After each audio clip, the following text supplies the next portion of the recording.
My name is Nahjee Grant. I'm a 15-time children's author, humanitarian, and philanthropist. And a lot of people always ask me, how and when did I get started in my career? And instead of answering should be a quick and easy answer, I always tell them a story, because that's what I do. I'm a storyteller. So I guess that's what I wanted to do with you guys today. I always start with the answer of, it started in high school. I was not a very good student in high school, coming from Lower Merion High School. Starting in 9th grade, I failed my 9th grade year by almost failing all but 3 classes. And that's very important because in the overall work that I do, because if it wasn't for that particular moment in my life between 9th and 11th grade, none of the things that I do today would be possible. And it's become a relatable story to the kids that I teach through my author visits and workshops and our online platform, that no matter what you're going through in the moment, you can always overcome those challenges as long as you have foresight and vision that you're going to get through it. And for me, in 9th grade, I was a student that was never really motivated. I was always in the hallways. I was never doing my homework on time, right? I was my mind was always somewhere else, and not particularly in the books and in class. And it cost me because, at the end of the year, I got a letter in the mail stating that I wasn't going to go into 10th grade and I had to redo 9th grade all over again. And by the grace of God, from a teacher or an administrator, I should say, that give me a second chance when all the other administrators did not give me a second chance and encouraged me to repeat the grade again. There's one in particular that gave me a second chance, and she said to me, as long as you can retake all of your classes in the next year, that you can remain and do well, right, with a B+ in all your classes, you can remain in 10th grade.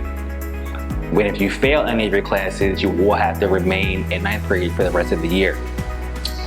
And so I took that, I took up on her offer, and that moment where I had to actually focus more so than I ever had to do in my life was really a determining point in my life, and it really forced me to focus on what I wanted in the moment of just focusing on my grades, but it also had me think about what I wanted to do once I graduated high school as well. And I had to do everything by myself. She just gave me the second chance, but it was really on me to focus on my grades and improve to not only her but myself, that I could do the work and graduate on time. And I did it.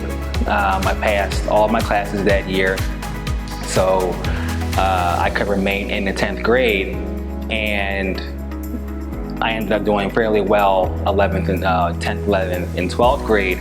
But because I failed all those classes in 9th grade, I had to play catch up 10th, 11th, and 12th grade, so I didn't have a lot of free time like some 11th and 12th graders have.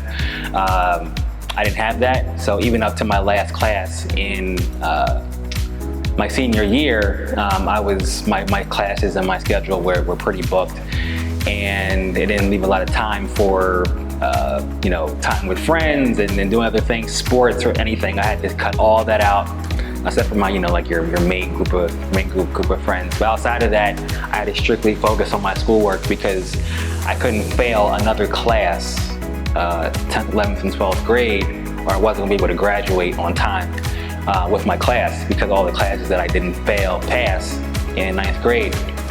And the story is also even more important because that class that I had to take in 12th grade that I had to take in order to graduate was a class for creative writing and short stories. And at first I took it just because I needed the half credit to graduate, but that half credit ended up being my career. I ended up enjoying the class so much because it was something different than the traditional classes that you take, you know, history, math, science, etc., which are fine. But when I got to just be creative in this class and come up with my own stories, my own characters, and just really be creative with my imagination, I think I saw something in this class. I said, you know what, if I really focus on this, what can come of this once I graduate? And so the class in short stories, and also my teacher is very encouraging as well during that class as well. And I passed that class. I graduated from Lower Merion. And still, just like everyone else, I didn't really know what I wanted to do, but I just knew that I graduated and I had to get a job and be out there in the world. And also because my classes, because of my grades were okay, but they weren't, you know, great.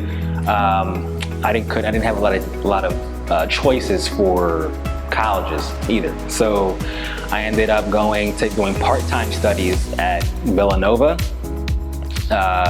And also went to Montgomery County Community College for a year as well after high school. And, you know, just working part-time at a car dealership, you know, doing valet and doing some service, you know, also when I moved up to service writer.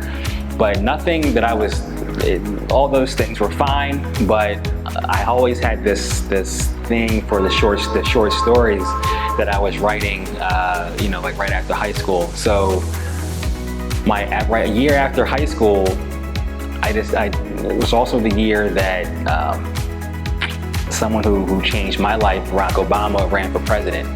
And when those two things met, my short stories and him running for president collided, everything changed for me. You know, I had ideas for my stories, but I never really thought about doing anything with them. Until I read up on and seen Barack Obama running for president in 2008, 2007, 2008. I went to the library. I rented all of his books, all of his biographies, and I got engulfed in his life story and his message. And I said to myself, if he can do everything that he's accomplished throughout his life, then I can do the same. And with a conversation with my mom, I wrote down a 5-year plan for my life, and I'm going to strictly focus on what's on this piece of paper and nothing else, and we'll see what comes of my life once all these things are complete or checked off, whether I accomplish them or not. But I'm going to at least put my foot forward and try them. And the things that I wrote down on that list was I wanted to be a business owner, I wanted to be a nonprofit leader, I wanted to be a radio host, and I wanted to have my own TV show. Those are the things that I wrote down on that first list. And once I wrote those things down and I seen them on paper, my life changed, because there was actually a plan and there was a vision, instead of just going day by day, not knowing what you want to do with your life. And I was happy that I figured this out early compared to later on in life. And even if it's later, that's fine. It's whenever you find it. But for me, it was at 19, going on 20. And I just dug down and said to myself, no matter where job I'm at, it's temporary, right? When I was at the car dealership, I started delivering pizzas, I was working at a gym, you know, for a 24-hour gym, working overnight. No matter what job I was at, it was always temporary, because I was using the job to fund my vision and my dream of writing children's books and everything else that was on that list. And, you know, when we came down to, after I wrote down that list, I started doubling down on writing my children's stories, you know, and I started finding illustrators. I started finding editors, right? And I started just doubling down on it every single day and focusing on my craft. And for everything else that was on that list was, I want to say challenging, but it was different, right? So it challenged me to think outside the box and do different things other than just the 9 to 5 that I was doing. So one of the things that I wrote down was I wanted to be a radio host. And I had to think to myself, where am I gonna apply to be a radio host when I don't have a background in communication? I've never done it before. But when I wrote those things down, it seemed like the universe just started moving its way, and I started finding opportunities that probably I wouldn't have found if I didn't just double down and focus on the things that I wrote down on that piece of paper. And lo and behold, I saw an opportunity for people in the community to be a radio host for a radio program in Philadelphia, WWUR 900 WURD, and it was a contest, and I put in a 2-minute audio clip, and I put in for the contest, and about a week or two later, I heard back that I was accepted and was going to go on the show to showcase my topic, which was on education at the time. And if I won, I was going to be the next host on the radio program. And I studied.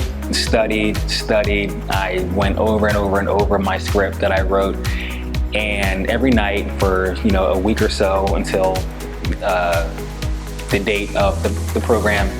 And on my way to the program, I got lost going to the studio, and I ended up getting there like 2 minutes before my time was due.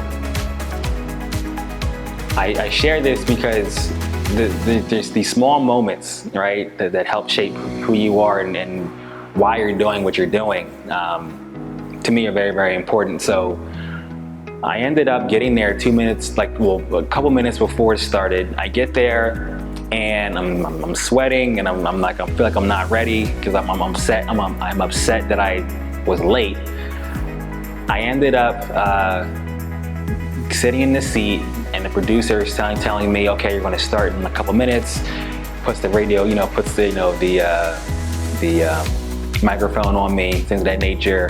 And as soon as we start the show, and the producer goes 5, 4, 3, 2, 1, I froze. Which anyone in media or in radio knows, right? There's one thing that you can't do is have dead air. Just like on TV, having white noise. And I ended up freezing, and I didn't say anything for the whole first segment.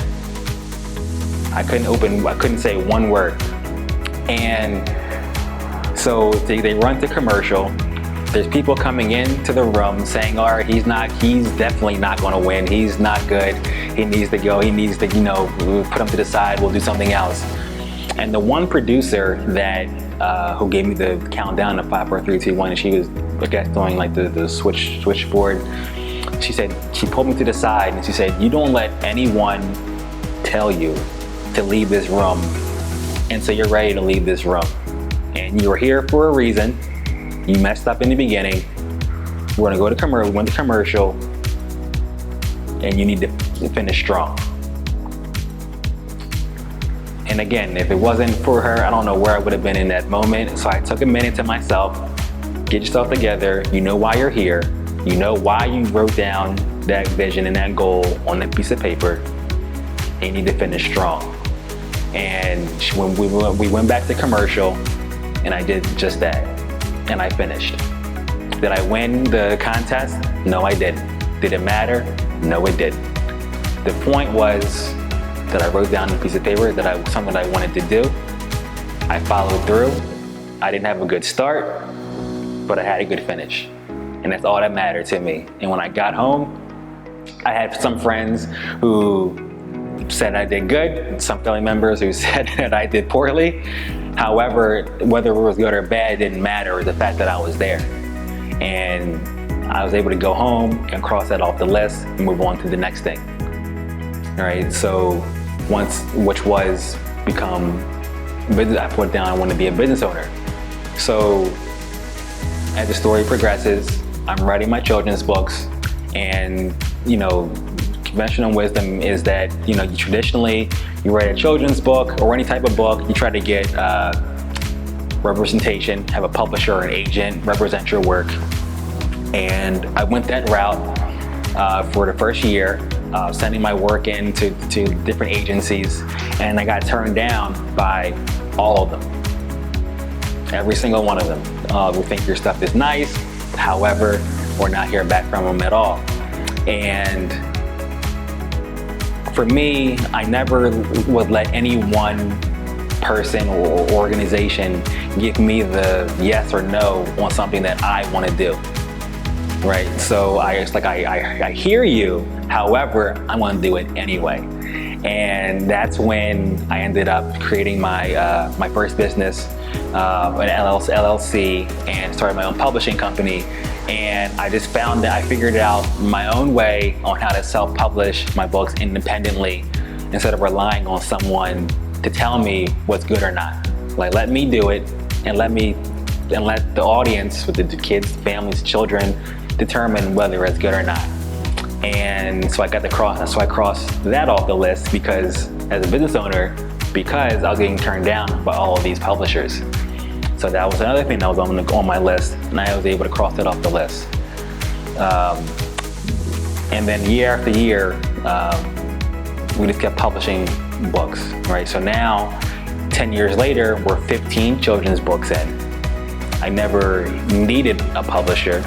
I was able to take my story and my books all over the world, all from the simple idea that I could do it, and I didn't need anyone else to determine whether I was good enough or not, because I thought that I was good enough for for my story and my books and my characters, and I was good enough, and so I got to cross it off the list.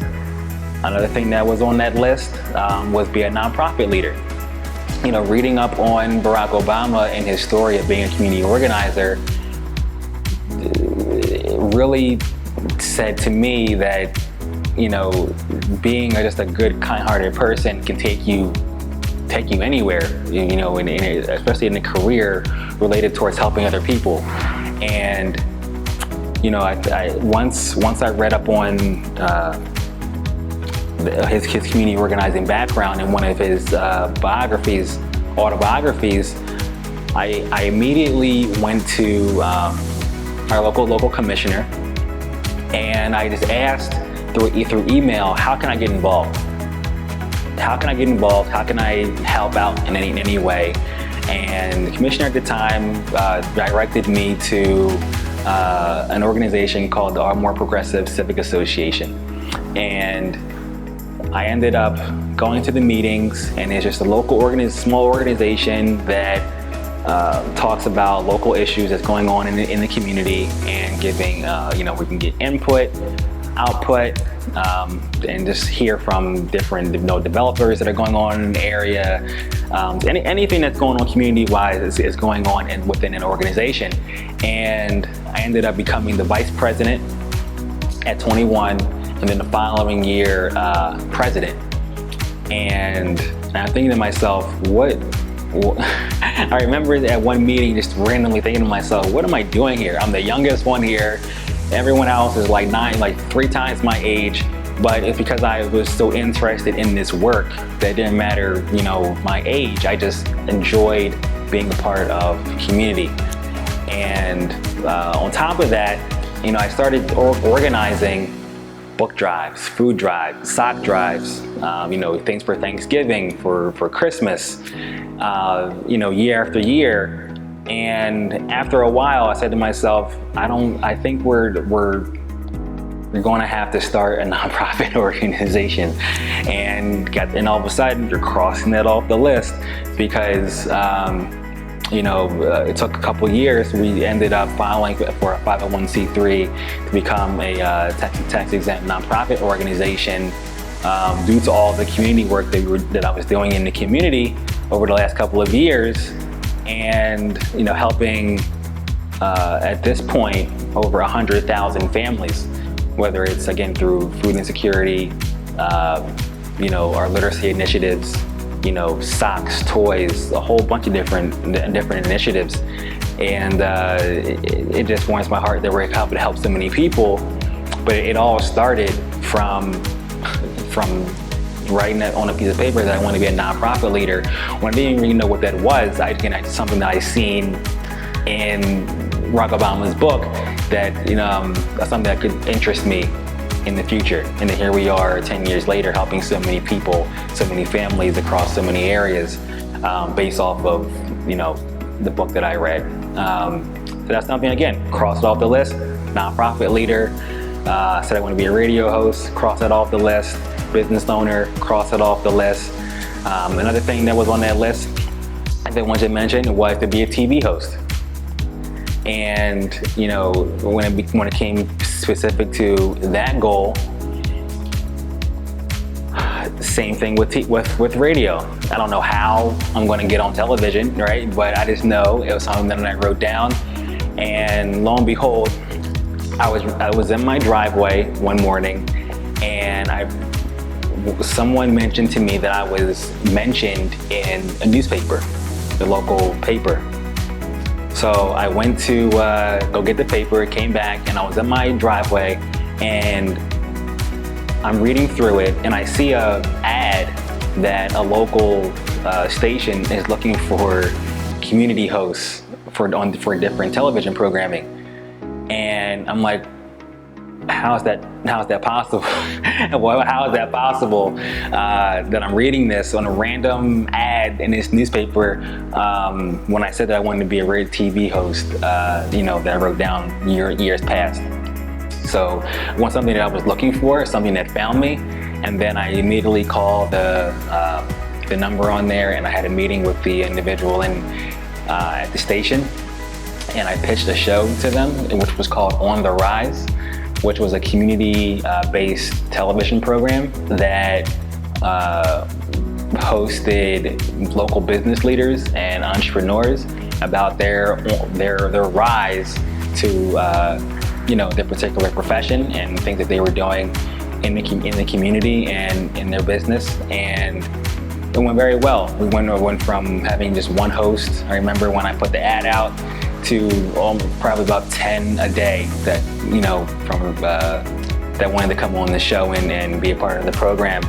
And then years later, almost the same thing, we had a television program called Really Exciting and Delightful Stories, which was a play off of Reading Rainbow, which I grew up on and thoroughly enjoyed when I was younger. And that program pretty much highlighted young and local authors, with creative writing, and they were able to create their own stories and their own storybooks, and then through a contest, and then they would come on the show and share their story and share their book with me on screen as I shared my book and my story with them as well, and that went very well. And again, I was able to cross that off the list as being a television host, being a entrepreneur, being a nonprofit leader, saying that I got to be on radio, all these things just because I wrote them down on a piece of paper and strictly focused on the things that I wanted. And I remember my mom saying at the time, if you focus on these things, watch how your life is going to change, because ultimately it has to, because you're focused on these things and they can only benefit you. It can't be a detriment. So you see the power of perseverance. You see the power of faith. You see the power of your mind, that anything that you write down on a piece of paper can come into reality. Even years later. And also just to share, I also said that I wanted to run for office. That's something I did not mention in the beginning. That I wrote down the left. I said I wanted to also run for office because Barack Obama obviously ran for office. So same thing. In 2012, I ended up running for state representative. I went to my community and tried to get enough signatures to get on the ballot, and I just missed it by just a few signatures to get on the ballot for that spring, which again didn't matter to me as long as I just put my foot forward and tried it. And people start to really at that point notice the things that I was doing in the community, because it's like, who is this 22, 23-year-old kid doing all these the different things? He's trying to write books, he's trying to do community work, he's trying to run for office. Like, who is he? And I'm just like, I'm just me. I'm just someone who wrote these things down, and I'm just going to focus on those things alone. And you see here, like 10, almost 10 years later from that first list. Again, we're 15 books in. We have a nonprofit organization, not just one business, but I've started multiple businesses. I mean, we're here in a studio that I have ownership in, called Daydream Creative Studios, where we not only host different entrepreneurs and businesses for workshops, classes, presentations, photography, video, private art studio, a whole range of different things that we do in this studio here, which was a vision that came to me during the lockdowns, in the first lockdown during the pandemic. I said, what's going to happen once we get out of this? I know there's a lot of small businesses and creatives that can just share a space to fulfill their dreams and their purpose here in local in the community. And it took a year later, and then here we are with a space that hopefully does that for a lot of people. And then even right before that, we had a vision for a clothing boutique that was called Epiphany Designs, which is right down the street from here in the studio that we're in here today. Same thing, I had the vision during the lockdown. I started a clothing line and a fragrance line, and I said, you know what? When we get out of this, the early part of this pandemic, I'm going to open up a store. And we ended up, I wrote it down on a piece of paper. Next thing you know, 6 months later, I have my first retail store called Epiphany Designs in Bryn Mawr for the first year, and then when we opened this studio right afterwards. So I just share that no matter what you want to do, it's possible. No one person can tell you yes or no. I am, and I believe everyone else is, the CEO of their life. Through perseverance, faith, determination, hope, whatever positive word that you can conjure up, it is possible. And I always like to thank, first and foremost, my parents for their inspiration and their encouragement that no matter what I wanted to do, that it was possible. And also, obviously, always give a thank you to Barack Obama for just being him, and knowing that, through his life and his work, he inspired someone from Lower Merion, from Ardmore, to fulfill every dream that he possibly can. And knowing that through my work, hopefully, I'm doing the same for someone or a group of kids who don't think that they can do it, but they see my story, see my work, and they're able to be inspired to do the same.